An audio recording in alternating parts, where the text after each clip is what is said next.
Messy as fuck, but good.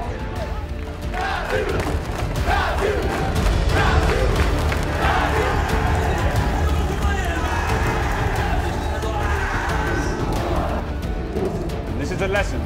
We're going to come back. Let's go, boys!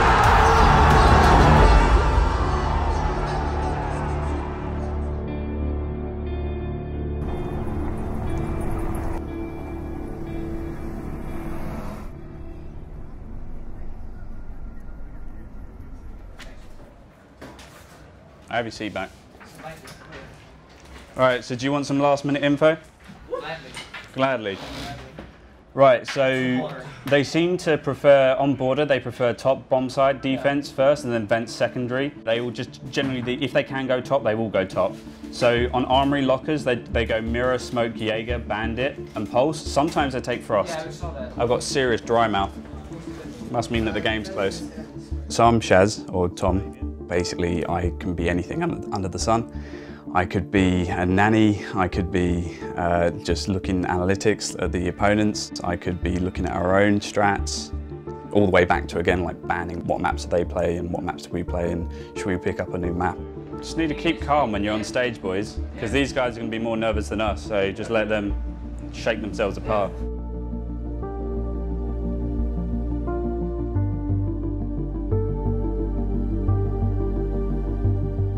Are we packing up, ready to go? Yeah. Let's go, boys. We're at Gamescom, the LAN finals. Penta's always a really competitive team. All the players are always hyper-focused. They want to be the best. They want to put themselves on the stage and to please the fans, basically. I'm a very dedicated player, and I've accumulated over 8,000 hours of actual playtime in the game, which is almost a year. I didn't want to be a student. I wanted to do like my own thing. I wanted to go outside of that average wave and kind of make my own wave. I don't have any experience in FPS games, but I had a will and a passion to get where I am, but also I put in as much effort as I can as an individual to make sure that I don't let my team down. That winning finish smile. We were kind of the team of the outsiders that people didn't particularly want. Pengu, Fabian, Eunice, they're a little bit outcast, we like to call ourselves. And we had to, contend with these issues where we're all trying to speak English, but it's none of our native languages apart from mine. It's better comms if you can say, you said exactly what you needed to say, you just didn't add that question at the end. Can we do something else? So we've had to spend a lot of time working together to making sure that we speak in the same language, basically. Before every LAN, we go to Berlin at the Penta headquarters and we boot camp there for a week, roughly. Meeting in person is such a large part of actually team bonding and coming together. I feel like a lot of teams miss out on that because they're coming straight from their home, coming straight to LAN, where it can be quite, especially at Gamescom, where it's really chaotic.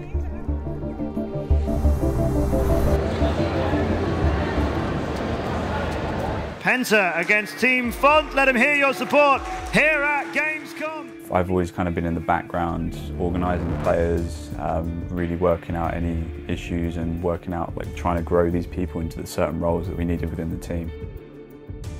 I lead from the back, possibly. That's probably the best way to describe it. I make sure that we're always talking, that there's no fights, that everyone's on the same page, we're pushing towards the same goal. I'm the person that sits above that and can see everything that's going on between the different players and their different roles and what their objectives are within the game and their own life that's going on as well around them. So basically, boys, you just need to keep calm because you're panicking. I mean, Shaz is, he's everybody's stepping stone because he looks at all our gameplay, both from a fundamental perspective, but also mindset. And he's like the guru. Like, if I have an issue, I can come to Shaz. And if I have an issue, but don't know I have an issue, he'll come to me. So he allowed everybody to function.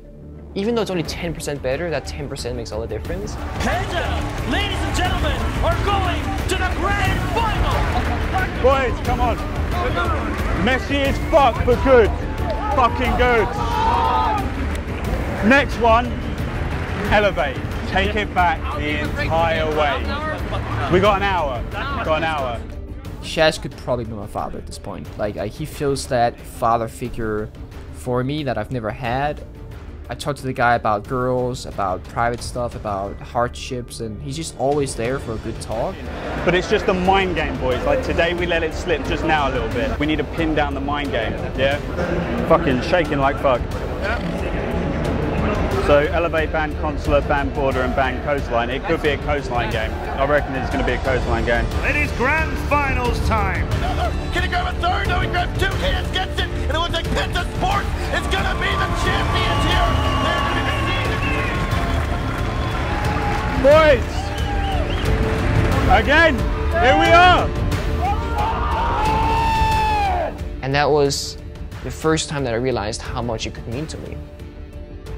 And you play for so much more than yourself. You play for your fans, you play for your sponsors, you play for your organization, and your teammates, and yourself, of course.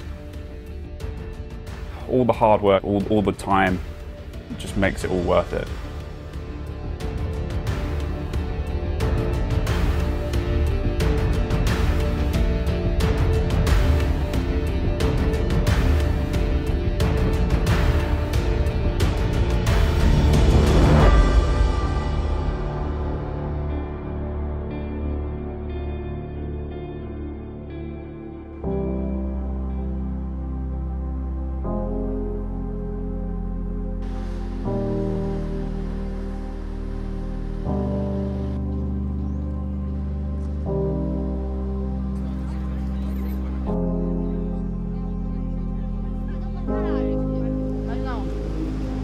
A line toda principal aqui e deixa o Wagner no meio.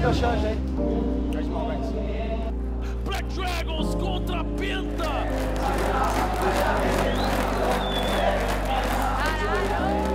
A Penta era o time imbatível, ninguém ganhava da Penta, porque a Penta tinha sido acho que 2 vezes campeã da Pro League, eles eram os caras.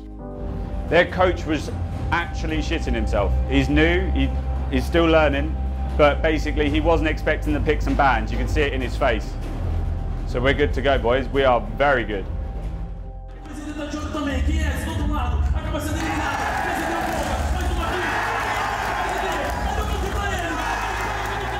Vai caindo mais um jogador, é o último agora, tá sozinho, o Penta agora não tem mais oportunidade de vitória, vai tentando pegar essa eliminação, e é a Black Dragons, vai chegando na final.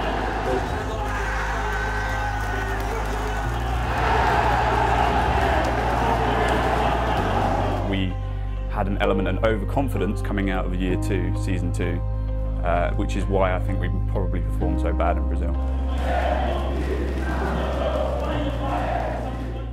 But the narrative that was there, that we were the big evil guys knocking all the Brazilian teams out of all the previous lands. So I think that got a little bit under my guys' skin. We were very separated on attack. We didn't really we weren't a team on attack. It's just a lesson. This is a lesson. I mean, before all this, I've been doing this for what? Since year 1, season 1, right? And I failed, and then finally we started succeeding. So this is again a lesson. You learned something, you apply it, and you become better. So that's what we're going to do. We're going to come back.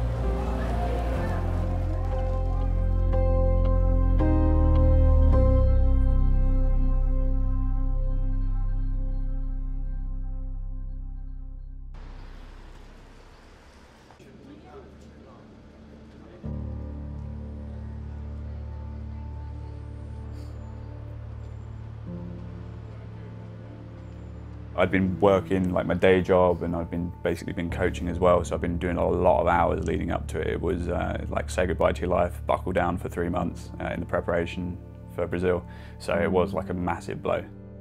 Well, we've won for the last 2 seasons before that, so as soon as you lose one season, yeah, a lot of doubts can come in, like how am I doing and what have I done differently, what are they doing differently, what can I learn from those other teams. It's a wake-up moment, it revitalises you, but it terrifies you at the same time. Especially when you're like me and you just want to win. That's why we're here in the game. Whenever you're at the top of your game or the pinnacle of a competition, everyone's eyes are always on you. You can't escape the attention. Everyone's going to be looking at what you do, how you do it, what time, you know, what side of the bed you sleep in, what times you wake up. Every little aspect of it, that you'll be under a microscope. So I believe that yes, the more times that you win, the more times you're at the top, the more you have to be fearful of watching out for other people. As well as yourself as an individual, you develop a mindset that you are the best and you don't need to be under threat from other people, and that just ends up creating a blind spot in your, in your perception that someone's just going to come out of nowhere and give you a right hook and knock you out maybe.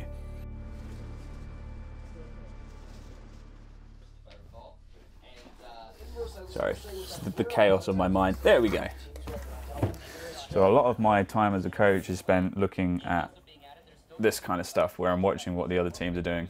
VODs like this I'd end up watching probably 4 or 5 times just to try and get all the little bits of information. I kind of realised after Brazil that I needed to commit time again back towards it.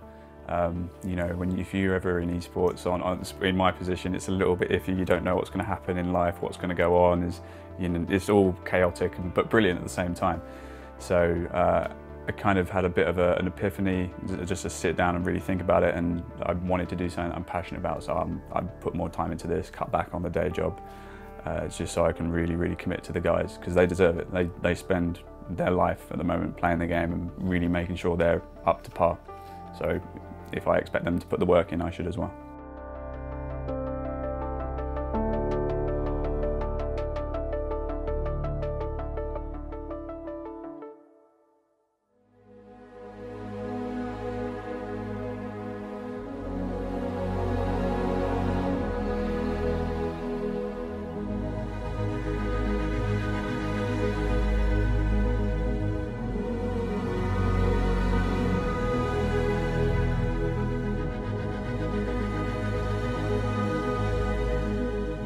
I think it means everything. It means more to them than I think anyone can imagine. When they're on those PCs, they don't care about anything. They don't notice anyone around them, they don't hear the crowd, nothing matters except for that next round. It doesn't matter how rough it was to get to first place. If you win, you beat everything else. Is the biggest tournament on every single front, every single way, and it's where you want to be, it's where you need to be as a player, as a team. It's whether or not we can get back on the horse. We need to show that we're able to recover from the mistakes that we made in Brazil, and that we can continue to innovate and really push ourselves back to the edge of that competition. That's close. What do you look at when you're down 3-0? Oh, that must be. Where did that info come from, though? It was the first time for everyone, and none of us really knew, you know, how nervous we were gonna be or how big of an impact it was gonna have. But I just remember that we arrived, and we took the first night. We just watched a lot of VODs, so we just studied opposing teams. The very first game on stage was against ENCE, so we really knew that the ENCE game was the most emotional, because it was kind of a fight between old team members and new team members. We ended up taking the victory 2-0, and then it's almost so scripted, because when you think about it, the semi-final was against Black Dragons, the actual team that we lost to in Sao Paulo, and that was our redemption fight right there. Ended up taking that victory as well. At that point, you know, we're really happy. You know, we're backstage and we're like, oh my god, what's the next game? Like, are we in the quarterfinal now? Are we in the final? We don't even know. And our coach goes, guys, we're in the final. And we're like, what? We're in the final? What does that mean? Can we actually win this thing? We figure out later that day that we actually play EG in the final. So we're kind of, with a red line, we're kind of back to where we started. You know, we're up against EG, just like in group stage. We played each other before, meaning that we knew how each other played. And it's a best of 5. We lose the first 2 maps, we get smashed. They played so much better than we did. Let's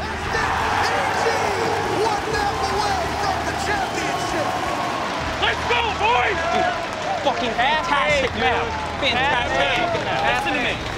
This is to you. You got those big ass plays that we're trying to make. We cannot make them. I need you alive. I need you to stay alive. I remember when we lost the second map, I looked at the crowd and I was kind of going, this was a good tournament. You know, I'm really happy we got to the final. Like, I was actually kind of mentally giving up. I believed that we had lost. We never took it properly from West Main or Control Kitchen or anything else. But whatever, map's over. Now we're on Cafe. We've got 3 minutes. Let's calm down. So much fucking pressure is on them right now. Yeah, they are the biggest favorites, and they are down 0-2. Just relax, okay? Play together. And I can't be happy and I can't be glad and not shout at you if we don't do our basic shit. They are shitting their fucking pants right now. Boys, this is it. There's no excuses now. Yeah. They have everything to lose now. We have 0-2. This is our next map. You can't really give yourself hope. That needs to come from someone else when you're down. That was Fabian in that tournament. In the very first round, you can see a momentum swap instantly. Be able to eliminate Amante, but Penta takes their first map. I think that's actually the entire definition of like playing to the highest level. I think that is when your back is against the wall. Either you play now or it's over. Baiting it out, goes for the ADS. Necrox can't hit his shot, and Fabian wins it. How does that happen? Map number 5 between two extraordinary teams. 2 seconds. Young pushes up, running out of time. Neither get it. Penta, hold on. Oh my! Match point. Penta. Rather the Hibana just waiting. They'll look to push together. The diffuser in a position where they'll have to see when the Hibana goes through. One will cover the doorway as they start to defuse. Pengu goes for one on the Young. Can he go the second?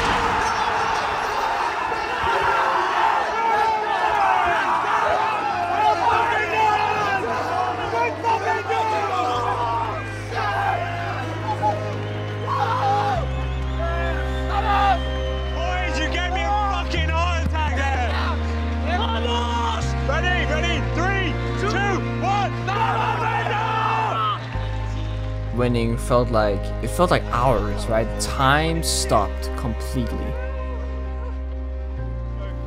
Everything slowed down, right? Everything took forever.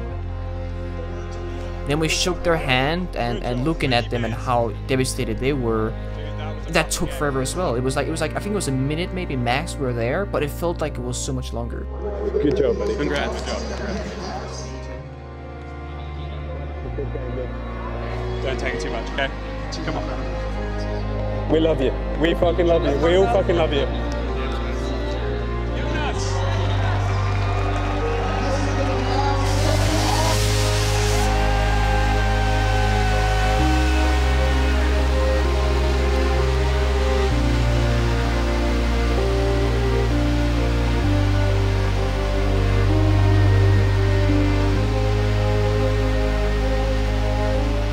It's something that you can never have again, I feel like. I feel like that is unreachable. That is the peak of my career right there. It's tatted on my arm. Trophies on my shelf. You know what I mean? Like, and I don't think it'll be topped ever. It's like the happiest moment of my life, I think. That's winning Invitational. That's one thing I could relive from the last 2 or 3 years. It's definitely winning Invitationals. I'm just so proud of my boys. We made this a year ago with the ambition, literally at Invitationals, to come here a year later and win it, and we've done it. Just. And this was are the world champions of Rainbow Six Siege. It's the biggest emotion gap that I've had in my entire life so far. It's love, it's passion, it's hate, it's sadness, it's fulfillment, it's joy. Boys, we just put on the show of a year. Come on, 2-0. Fucking amazing. Hey, it was. Thank you. Oh, thank you. Good work, my friend. Good work. Congratulations. And in the end, you know, when the interview was over, when Matt then looked at me and said, "I'm proud," and it just kicked me really hard. I broke down in tears immediately. It was so bad. He just said, "I know. You know, I know that feeling."